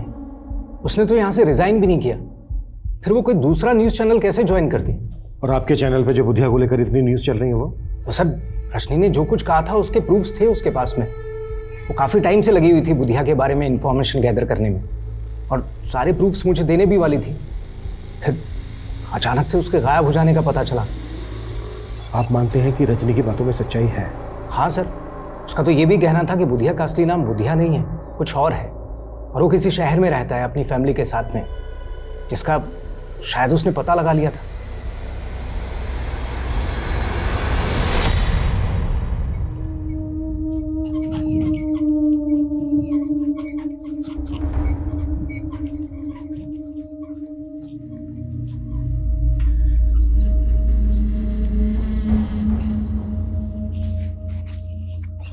पापा, तबीयत कैसी है आपकी? ठीक है बेटा। ये आपकी दवाइयाँ हैं, समय से ले लीजिएगा। हाँ, खाना मैंने बना के रख दिया है, वो भी खा लीजिएगा। अच्छा पिताजी, मैं निकलता हूँ, लेट हो रहा हूँ। अरे हमारी वजह से तुझे कितनी परेशानी हो रही है। तेरे इम्तिहान है और तुझे हमारी जगह नौकरी पे जाना पड़ रहा है। अरे पापा, आप फिक्र मत कीजिए, मैं ड्यूटी देते समय टाइम निकाल कर पढ़ लेता हूँ। बस एक बार ये एग्जाम क्लियर हो जाए, उसके बाद ना तो मैं गार्ड रहूंगा और ना ही आपको इस नौकरी पर दोबारा जाने दूंगा। यकीन करना थोड़ा मुश्किल है, लेकिन अगर रजनी वाकई में बुधिया के बारे में इतना सब कुछ जानती तो हमारे लिए पता करना बेहद जरूरी है कि रजनी को क्यों और कैसे गायब किया गया। सर, हम रजनी के CDR क्लोजली एग्जामिन कर रहे हैं। उसका फ़ोन 2 दिन पहले SG रोड पर बंद हुआ था। हमारी एक टीम वहाँ भी इंक्वायरी कर रही है। और दूसरी बात यह सर कि रजनी कैमरामैन योगेश के साथ काफ़ी टच में थी। ऐसा सुनने में आया कि इन दोनों का अफेयर भी चल रहा था। हो सकता है योगेश रजनी और बुधिया के बारे में काफी कुछ जानता हो। बुला उसको। सर, महेश्वरी सर के ड्राइवर कांस्टेबल दर्शन के बारे में एक बात पता चली। सर, 6 महीने पहले ग्रम्फू नाम के एक हिस्ट्री शीटर को अरेस्ट किया गया था। सर, जब उसे हियरिंग के लिए ले जाया जा रहा था तब वो पुलिस कस्टडी से भाग गया था। सर, उस वक्त कांस्टेबल दर्शन वहाँ मौजूद था। तुम्हारे कहने का मतलब ये है कि ग्रम्फू को भगाने में कांस्टेबल दर्शन ने मदद की होगी? सर, हो सकता है, क्योंकि सर हम भी यही मान रहे हैं कि कांस्टेबल दर्शन बुधिया का इन्फॉर्मर होगा। तो सर ये भी हो सकता है कि ग्रम्फू भी बुधिया के लिए काम करता हो। इस ग्रम्फू की एक डिटेल्स बताओ। सर, मुझे कोई आइडिया नहीं कि रजनी का सोर्स ऑफ इन्फॉर्मेशन क्या था। मैं तो खुद हैरान था कि वो बुधिया के बारे में इतना सब कुछ कैसे जानती थी। रजनी के फादर ने हमसे बताया कि रजनी कोई बड़ा न्यूज़ चैनल ज्वाइन करने वाली थी। उसने कुछ बताया था कि वो कौन सा न्यूज़ चैनल ज्वाइन करने वाली थी? सर, इस बात से मैं भी बहुत हैरान था, क्योंकि वो कह रही थी कि उसके सर पर किसी बड़े आदमी का हाथ है जो उसको एक नेशनल न्यूज़ चैनल में एंकर की जॉब दिलवा रहा था। News anchor? किस बड़े आदमी का हाथ था उसके सर? सर, मुझे लगता है ये वो पॉलिटिशियन नरेंद्र सिंह था। एक्चुअली उसका रजनी से अफेयर था सर। हमें पता चला है कि रजनी का अफेयर तुम्हारे साथ चल रहा था, और तुम बोल रहे हो कि रजनी का अफेयर पॉलिटिशियन नरेंद्र सिंह के साथ चल रहा था। सर, मैं रजनी को बहुत पसंद करता था, लेकिन वो मुझ में इंटरेस्टेड नहीं थी।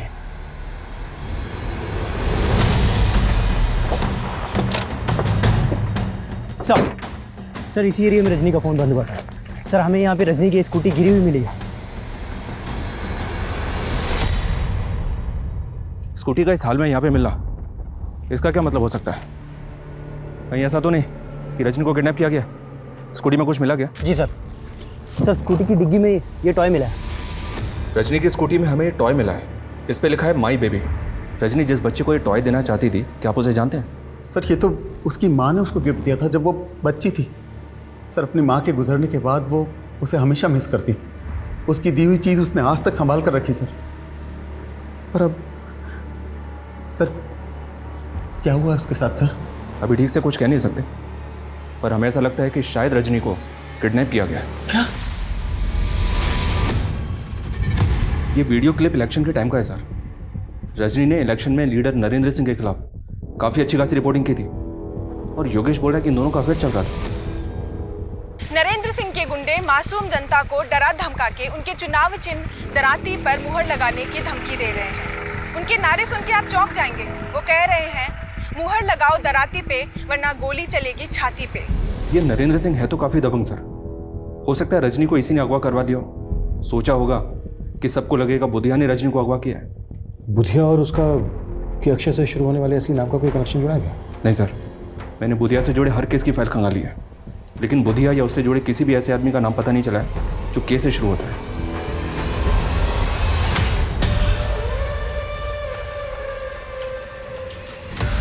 कौन है? ऐसे कैसे बैठ गए? उतरो।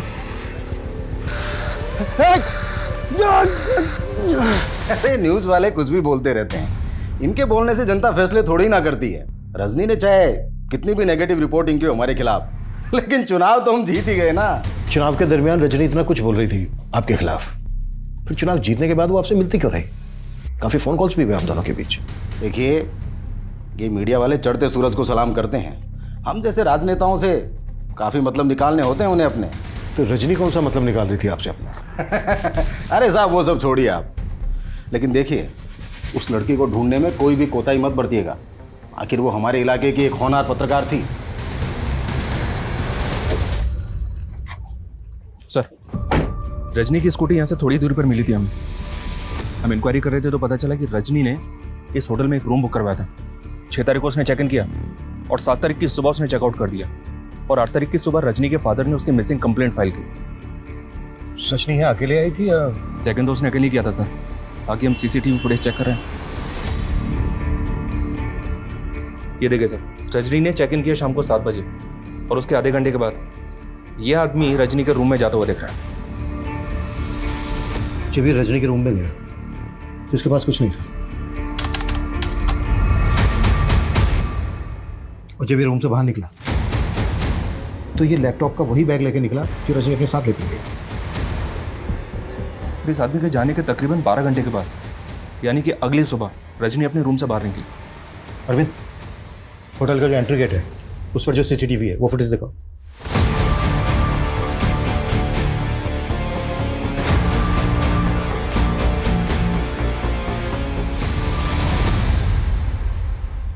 ये तो योगेश है। योगेश रजनी को फॉलो करता हुआ या होटल तक आया और फिर चला गया। सर, योगेश के जाने के बाद ये आदमी यहाँ पे आया। कहीं ऐसा तो नहीं कि योगेश ने इस आदमी को यहाँ पे भेजा? अगर ऐसा है तो हेलो। क्या रे एसपी, प्रदीप महेश्वरी की मौत का खौफ भी नहीं है तेरे अंदर? कौन बोल रहा है? मौत की आवाज, बुधिया। प्रदीप महेश्वरी को भी मैंने कहकर मारा था। अभिमन्यु जिंदल नाम है मेरा, पता कर लेना मेरे बारे में। मैं तेरी इन खाली पीली धमकियों से डरने वाला नहीं हूं।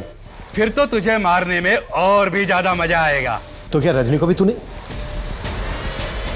क्या हुआ सर? कौन था? अपने आप को बुधिया बोल रहा था। क्या? मैं नंबर ट्रेस कर रहा था सर। कोई फायदा नहीं है। किशोर, अपनी टीम के लोगों को बोलो कि अलर्ट रहे, किसी को भी नुकसान पहुंचा सकता है। Yes sir. सर मैं सच कह रहा हूँ, मैं ऐसे किसी आदमी को नहीं जानता जो उस दिन होटल में गया था। तो रजनी का पीछा करते हुए होटल तक गया, फिर वहां से लौटा है, चल के रहता तेरे दिमाग में? सर वो मुझे हमारे बॉस हैं राजीव सर, उन्होंने कहा था कि मैं रजनी की एक्टिविटीज मालूम करूं बस सर। एंकर राजीव धवन? जी सर। वो तुझसे जासूसी करवा रहा था रजनी की? सर वो रजनी बुधिया के बारे में बहुत कुछ पता कर रही थी, लेकिन अपना सोर्स ऑफ इंफॉर्मेशन वो सर के साथ शेयर नहीं कर रही थी। तो सर मुझे उन्होंने बोला था राजीव सर ने कि उस पर नजर रखूं। मैं सर इसके अलावा कुछ नहीं जानता।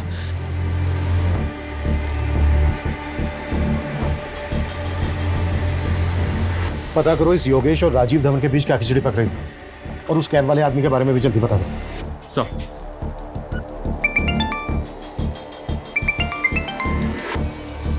राजेश बोलो। सर, इस बॉडी पर बिल्कुल वैसे ही कपड़े हैं जैसे रजनी ने उस सीसीटीवी फुटेज में पहने थे। उस लाश को तुरंत पोस्टमार्टम के लिए भेजो, हो सकता है वो रजनी की लाश हो। Okay sir. डकैत बुधिया की तलाश से शुरू हुआ ये केस मीडिया कर्मी रजनी द्वारा जुटाई गई कई रहस्यमयी कहानियों में उलझ गया था। लेकिन रजनी की जिंदगी के कई पहलू और भी थे जो डकैत बुधिया और उसके गुनाहों से अलग थे। पुलिस हर एंगल में इन्वेस्टिगेट कर रही थी, पर पुलिस रजनी को बुधिया के सैकड़ों विक्टिम में से एक मान के बुधिया की तलाश में जुटी थी। लेकिन बुधिया कैसा दिखता था, उसका असली नाम क्या था, उसके गिरोह में कौन कौन था, इसको लेकर पुलिस विभाग में कई भ्रांतियां थीं जो उन्हें बार बार दिशाहीन कर रही थी। मैं कम इन सर? यस कम इन। खबरी से एक टिप मिली है सर, संगम छत्ती में हथियारों की एक बहुत बड़ी खेप की सप्लाई हुई है। तो क्या वो सप्लाई ग्रिम्फू ने की? कह नहीं सकते सर। संगम छत्ती में पहले भी बुधिया के आने की खबर मिलती रही है, लेकिन वहां पे उसके किसी ठिकाने का पता नहीं चला है। बुधिया को लेकर पिछली इन्वेस्टिगेटिव टीम की ऑब्जर्वेशन ये है कि बुधिया ऊपर वाले में बहुत विश्वास करता है। वो हथियार खरीदने के बाद अमावस के दिन उन हथियारों की पूजा जरूर करता है। अमावस के दिन? अमावस तो आज ही है सर। हथियारों की सप्लाई और संगम छत्ती में मंदिर भी? वहाँ मंदिर भी है। हो सकता है बुधिया और उसके गैंग के लोग उसी मंदिर में जाते हैं, उस मंदिर में जाके एक चांस लेते हैं। हो सकता है बुधिया और उसके गैंग के लोग हथियारों की पूजा करने वहीं पहुंचे। जी सर। एक टीम तैयार करो जल्दी। Okay sir.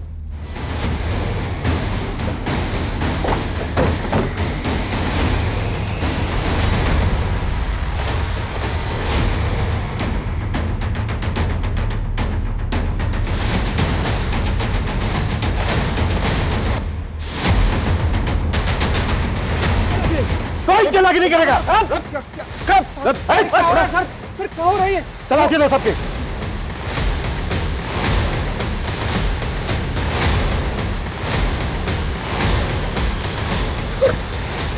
साहब क्या कर रहे हो साहब? साहब ये क्या कर रहे हो साहब? साहब आखिर बात क्या है?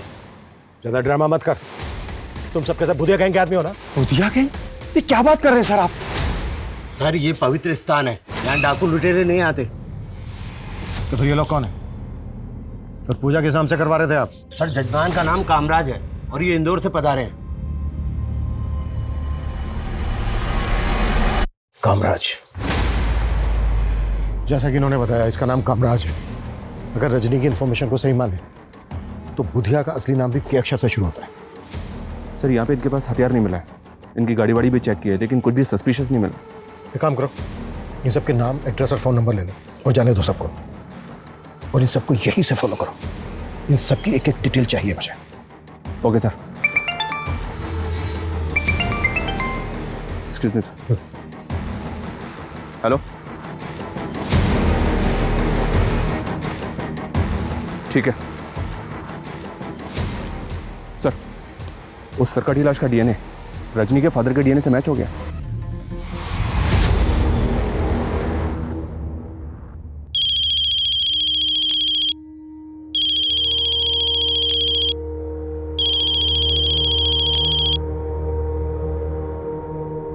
हेलो अंकल, मैं योगेश। मैं जानता हूँ आप किस सदमे से गुजर रहे हैं। अंकल एक्चुअली वो राजीव सर रजनी के ऊपर एक स्पेशल शो करना चाहते हैं, तो उसके लिए हम आपका एक एक्सक्लूसिव इंटरव्यू करना चाहते हैं। बस अपनी टीआरपी के लिए तुम मेरा और मेरी बेटी के जज्बातों का मजाक उड़ाओगे? नहीं अंकल, ऐसी बात नहीं है। मैं नफरत है मुझे तुम मीडिया वालों से। तुम्हारी वजह से मैंने अपनी बेटी को खो दिया।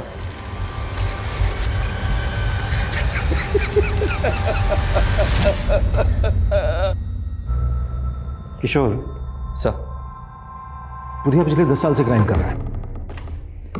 तो पिछले 1 साल से बुधिया के नाम पर कुछ ऐसे केसेस दर्ज हैं जहां पर सरकटी लाशें फेंकी हुई, जबकि 1 साल पहले तक उसके नाम पर ऐसा कोई केस दर्ज नहीं। अब सवाल ये उठता है कि ये सब 1 साल में ही क्यों? Coming sir. Yes coming. Sir मैंने कामराज के बारे में पता किया, वो इंदौर में एक रेवेन्यू ऑफिसर है। सर ऐसा लग नहीं रहा कि उसका बुधिया या उसके गैंग से कोई कनेक्शन होगा। उस कैब वाले आदमी का कुछ पता चला? सर फिलहाल तो नहीं, लेकिन सर रजनी के कॉल रिकॉर्ड्स में अजंता न्यूज़ चैनल का नंबर मिला है। और सर उसके फादर ने भी तो बताया था कि वो कोई नया न्यूज़ चैनल ज्वाइन करने वाली है। अजंता न्यूज़ चैनल वालों से पता करो कि क्या रजनी वाकई में वहाँ पे ज्वाइन करने वाली थी, और उस कैब वाले आदमी का पता करो जो रजनी के होटल रूम में गया था और वहाँ से उसका लैपटॉप बैग लेके गायब हो गया। Okay sir.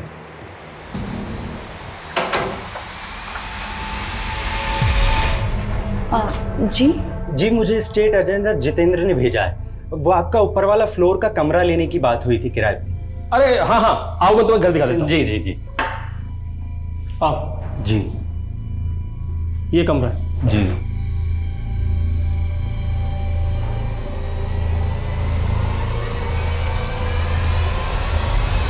मैंने पर्सनली चेक किया सर।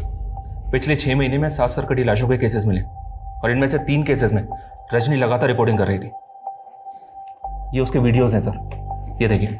बुधिया ने अब तक कई नामी लोगों के कत्ल किए हैं, लेकिन अब उसके हाथ गरीब और बेसहारा लोगों तक भी पहुंच रहे हैं। हाल ही में 3 सरकटी लाशें मिली हैं, जो सब आम लोग थे। समता नगर की शीला देवी, जो एक हाउसवाइफ थी, जमशेदपुर के प्राइमरी टीचर पीयूष वर्मा, और अभी रिसेंटली करण नाम के सिक्योरिटी गार्ड की भी सरकटी लाश मिली है। क्या ये पॉसिबल है कि करण को भी बुधिया और उसके गैंग ने?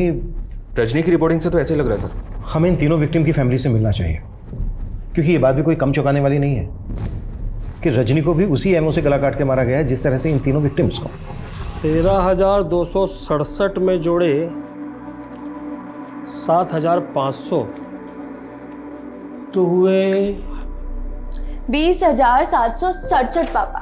अरे हाँ हाँ, इतना जोड़ भाग आता है हमें। पापा जोड़ भाग नहीं, सिर्फ जोड़। जोड़ का मतलब प्लस और भाग का मतलब डिवाइड। पापा मैंने आपको सिखाया था ना, आप सब भूल जाते हो। अंकल अंकल, वो एक्चुअली नल में पानी नहीं आ रहा ऊपर। वो वॉल बंद होगा, पापा मैं खोल देती हूँ।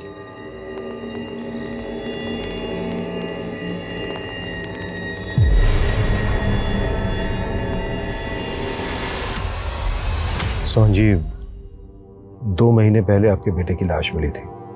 आपने एक रजनी नाम की लड़की को इंटरव्यू दिया था, जिसके बाद उसने कहा कि आपने बुधिया के खौफ में आकर, उससे डर कर ये नहीं कहा कि आपके बेटे को बुधिया ने मारा है। नहीं साहब, हमने ना ऐसा कहा, न मैं मेरे बेटा बुधिया को जानते थे। वो लड़की तो बस वही बोली जा रही थी जो उसे बोलना था। साहब, हमने उससे बोला भी था कि हमारा बुधिया से कोई वास्ता नहीं, लेकिन उसने ये सब न्यूज में से कटवा दिया था। किस पर शक है आपको सोहन जी? किसने मारा होगा आपके बेटे करण को? साहब, मेरी बीमारी के चलते मेरा बेटा करण सोसाइटी के गेट पे गार्ड की नौकरी कर रहा था और उसका सोसाइटी में झगड़ा भी हुआ था। सर, गाड़ी पार्किंग में लगा दे। सॉरी सर, ये काम मेरा नहीं है। सोसाइटी ने मुझे सिक्योरिटी के लिए रखा है।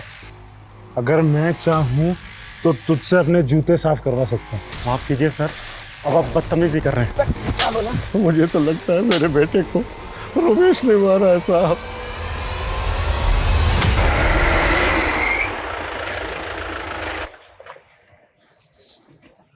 सर, मैंने रमेश का पता करवाया। वो पिछले 3 दिन से गायब है, उसका फोन भी बंद आ रहा है। पता करो उसका। लेकिन गौर करने वाली बात यह है कि करण के फादर का भी वही कहना है जो बाकी के दोनों विक्टिम्स की फैमिली का कहना है। लेकिन रजनी की रिपोर्टिंग साफ साफ बुधिया के खिलाफ थी। सर, कहीं रजनी इन मर्डर के केसेस का डायरेक्शन चेंज करने की कोशिश तो नहीं कर रही थी? उसकी कई महीनों की रिपोर्टिंग बुधिया सेंटर की थी और मीडिया ने भी कोई कसर नहीं छोड़ी बुधिया की हवा फैलाने। मतलब सर, आप कहना चाहते हैं कि तीनों केसेस अलग अलग हैं? अगर ये तीनों केसेस अलग अलग हैं भी, तो सवाल ये उठता है कि रजनी को उसी एमओ से क्यों मारा जैसे बाकी के तीनों विक्टिम्स को मारा। सर, मैंने पता किया, अजंता न्यूज़ चैनल से रजनी को कोई जॉब ऑफर नहीं हुआ था। लेकिन सर, रजनी ने अपनी करियर की शुरुआत उसी न्यूज़ चैनल से की थी। सर, वो वहाँ पे एक इंटर्न थी और एक अमन नाम के रिसर्चर के अंडर में काम करती थी। सर, ये अमन, सर मैं इस अमन से भी मिला। अब ये उस न्यूज़ चैनल में एडिटर है। सर, इसकी कद काठी बिल्कुल वैसी ही है जैसा आदमी हमें कैप पहने उस होटल के सीसीटीवी में दिखाई दिया था। अरे सर, मैंने क्या किया सर? नहीं रो, चल ये टी-शर्ट और ये कैप पहन। कैट वॉक करवानी है तेरी? मैं कुछ समझा नहीं सर। सब समझ में आ रहा है तेरा फोन होटल के उस एरिया में एक्टिव था ना जब रजनी से मिला था। तो इसी तरह की कैप और टी-शर्ट पहनी थी ना तूने? सीधे सीधे बोल दे, रजनी के मर्डर से तेरा क्या लेना देना है? सर, रजनी का मर्डर मैंने नहीं किया, बल्कि रजनी तो खुद मुझे। क्यों रुक क्यों गया बीच में? बोलना आगे।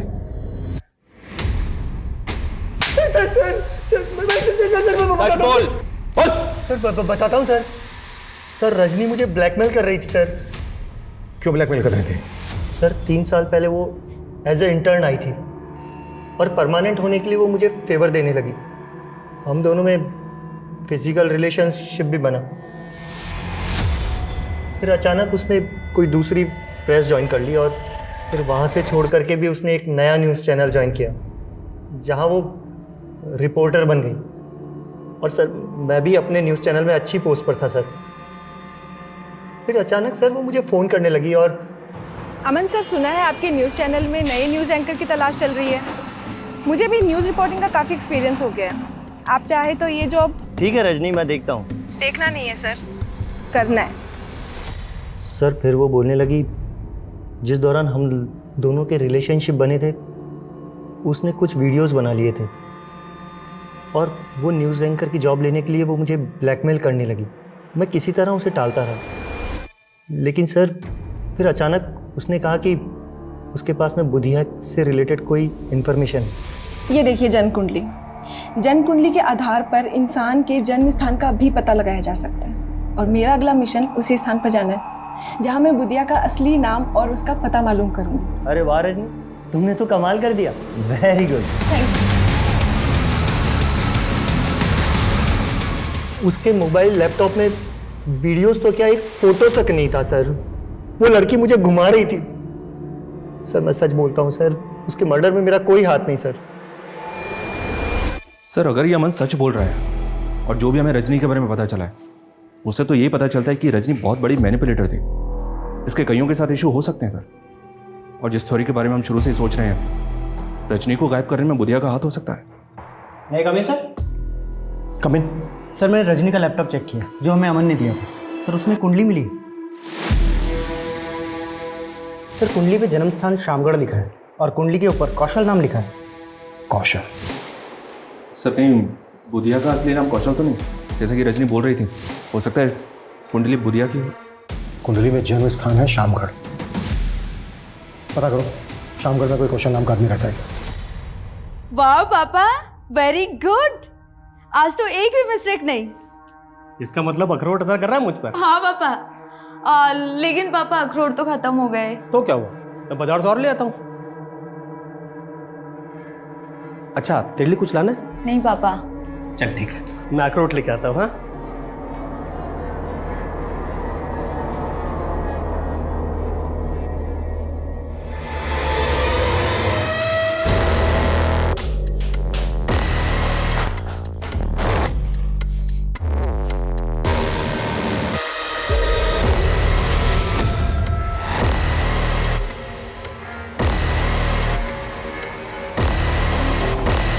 सर शामगढ़ थाने से इस कौशल का फोटो मिला है जो पिछले 10 साल से एक मर्डर केस में एब्सकॉन्डिंग है।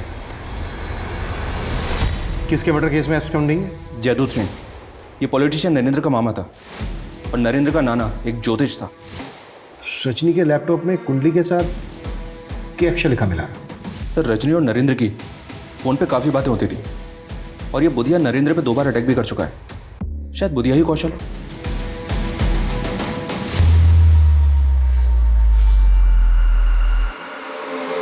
मेरे हाथ में जोर नहीं है क्या? जरा दम लगा। हाँ मालिक। मालिक, यूपी के एक गिरोह से 1100 पिस्तौल का ऑर्डर आया। बहुत फायदे का सौदा है। अगर कौशल ही बुधिया है तो नरेंद्र काफी राज जानता होगा, लेकिन ये राज उकलाए कैसे जाए?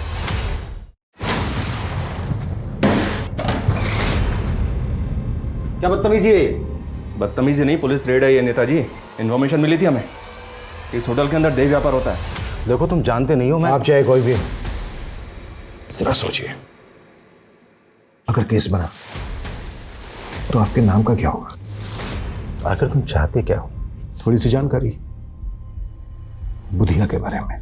देखिए, कौशल और उसके परिवार से 36 का आंकड़ा था मामा का। मामा अय्याश थे। कौशल की बहन का रेप किया और उसे मार दिया, और इस सदमे में कौशल का बाप भी मर गया। कौशल ने मामा को मारकर अपना बदला पूरा किया और फिर भाग गया था। और ये कौशल ही बुधिया बन गया? कह नहीं सकते, लेकिन सुनने में आया था कि वो भागकर बागियों की गैंग में शामिल हो गया था। फिर 2 बार हम पे बागियों ने अटैक किया, तो हमें लगने लगा कि कहीं कौशल ही बुधिया ना हो। और ये सारी बातें आपने रजनी को बताई? वो हमारी जीत के बाद अपना फ़ायदा उठाने के लिए हमारे नज़दीक आ गई थी। उसे हीरो बनना था और हमें बुधिया नाम का भ्रम मिटाना था, इसलिए हमने ये राज उसे बता दिया। उस कौशल की जन्म कुंडली मेरे नाना ने बनाई थी पहले, वो भी हमने उसे दे दी। इसके अलावा कुछ नहीं जानते। कौशल ही बुधिया है ये अब तक कंफर्म नहीं हुआ है, लेकिन अब तक जितनी भी एक के बाद एक सरकटी लाशें सामने आई हैं और क्रिमिनल ने कोई क्लू नहीं छोड़ा, उसे यही सिद्ध होता है कि ये किसी बहुत ही शातिर आदमी का काम है। सर जहां लाश मिली वहां से तकरीबन 500-600 मीटर की दूरी पर एक जोड़ी जूते मिले थे और जूतों पर खून के धब्बे लगे थे। शायद वो जूते क्रिमिनल के हों सर। लाश को डंप करने के बाद वो वहां से भाग रहा हो, जूते का सोल निकल गया हो और वो जूतों को वहीं उतार के भाग गया हो। Yes cumin. सर खबरियों से एक टिप मिली है, फिर से हथियारों की एक डील होने वाली है और इस बार भी डिलीवरी संगम खेती पर ही होगी। टीम रेडी करो। सर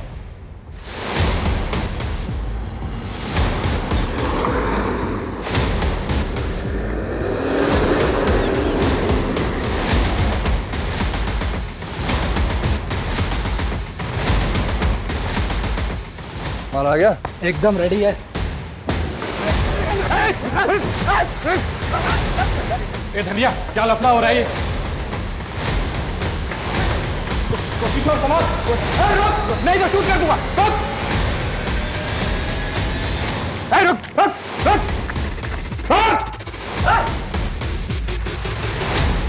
साहब सच कह रहा हूं, मैं बुधिया नहीं हूं।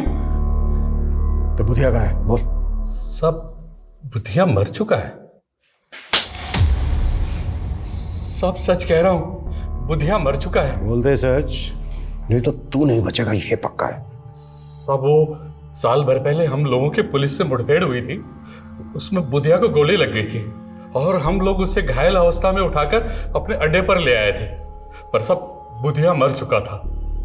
पर सब बुधिया को किसी ने देखा नहीं था, इसलिए मैं उसके नाम को जिंदा रख के उसके नाम से गिरोह चलाने लग गया।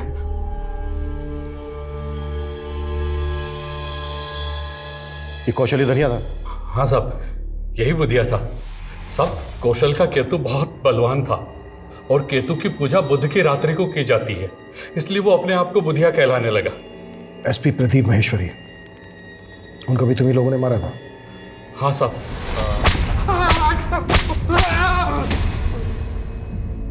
और उनका ड्राइवर दर्शन? हाँ साहब, उसको भी हमने मार डाला। हमें जो इतनी सारी सरकटी लाशें मिली हैं, उन लोगों को भी तुम्ही लोगों ने मारा? हम सर काट कर नहीं मारते, हम तो गोली मारते हैं साहब। तुम्हारे आदमी धनिया ने हमें बताया कि रजनी को भी तुम्ही लोगों ने उठाया। फैन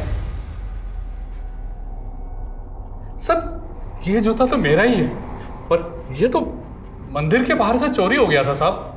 मंदिर से चोरी हो गया था? हाँ साहब, रजनी ने बताया कि उसने मंदिर के पुजारी को कौशल की कुंडली दिखाई थी और पुजारी ने जैसा बताया वैसा वैसा ही कौशल के साथ हुआ था। तो सब हमें लगा कि पुजारी बहुत ज्ञानी आदमी है, तो सब हमने भी पूजा करवाई थी और वहीं मंदिर के बाहर से ये जूता चोरी हो गया था साहब। साहब, मुझे नहीं पता वो बुधिया के लोग थे, पर साहब वो अपराधी लोग ही थे। साहब, मैं बहुत डर गया था, इसलिए उन लोगों के बारे में पहले आपको नहीं पता। उसके जूते किसने चुराए थे यहाँ से? वो मेरी जीजा जी है। कौन है वो? नाम क्या है उसका? सब कुछ सच सच बोल, अब वो भी शुरू से। दिमाग ठसता साहब मेरा, सभी लोग मेरा मजाक उड़ाते हैं और इसके चलते मेरे बाप ने मेरी शादी उस ब्रिज की अपंग बहन से कर दी। मैं झेल लिया साहब, बीवी मर गई वो भी झेल लिया, लेकिन बेटे की शादी करनी थी साहब। जो भी काम करता घाटा हो जाता, दिमाग लगा ही नहीं पाता था। फिर मैंने अपने साले ब्रिज से उपाय पूछा। नरबली। नरबली? हाँ, नरबली। इसी के बल पर पुराने समय में रंक राजा बन गए। क्या साले साहब, मुझे अंदर करवाओगे क्या? ठीक है, फिर कोई छोटा उपाय कर लो। किसी ज्ञानी ध्यानी पराक्रमी के जूते चुरा के ले आओ। मैं वशीकरण पूजा से ऐसा करूंगा कि उसके गुण आप में आ जाएंगे। मैं इतना हताश हो गया था साहब कि मैंने सारे उपायों को एक साथ करने का सोच लिया। अब तक कितने लोगों को शिकार बनाया तूने अपना? जितने जोड़ी जूते मिले हैं होंगे आपको, उतने ही हैं सब। रजनी को भी तू नहीं? अरे साहब, वो रिपोर्टिंग कर रही थी मेरे द्वारा मारे गए लोगों के केस की। भले वो कह रही थी कि सबको बुधिया गैंग ने मारा है, लेकिन मैं टेंशन में था साहब। मुझे लगा ये पता लगाते लगाते मुझ तक जरूर पहुंच जाएंगे। फिर एक दिन पता चला कि बुधिया गैंग के लोगों ने उसे अगवा कर लिया। तू जूते क्यों चुराता था? क्या बुधिया गैंग के लोगों को भी मारा तूने? बुधिया गैंग को मारना मेरे बस की बात कहाँ, लेकिन मुझे उनका पराक्रम तो चाहिए था, इसलिए मैंने सिर्फ उनके जूते चुराए। किसकी लाश थी वो? रोमेश, दिमाग का डॉक्टर था साहब, बहुत बुद्धिमान। उसका दिमाग भी मैंने चट किया साहब। हीन भावना का शिकार इंसान कभी अपना हित नहीं कर पाता। राधेश्याम भी हीन भावना का शिकार था। उसमें जो कमियां थी वो अक्सर कई लोगों में होती हैं, लेकिन इन कमियों को सही से सुधारा ना जाए तो वो इतना हावी हो जाती है जो एक तरह के अतिवाद को जन्म देता है। जैसे दीमक लकड़ी को खोखला बना देती है, और जब उसमें अंधविश्वास जैसी भ्रांतियां पनपती हैं तो इंसान को होश भी नहीं रहता और वो मिथ्या कर्म कांड के नाम पे एक आतताई बन के घोर अपराधों में लिप्त हो जाता है और उसका विवेक विलिप्त हो जाता है। अब मैं सोनाली कुलकर्णी आपसे विदा लेती हूँ। फिर मिलेंगे एक नए केस के साथ क्राइम पेट्रोल सतर्क में। क्राइम पेट्रोल के और भी दिलचस्प कहानी देखने के लिए हमारे चैनल को सब्सक्राइब करें और बेल आइकॉन दबाना न भूलें।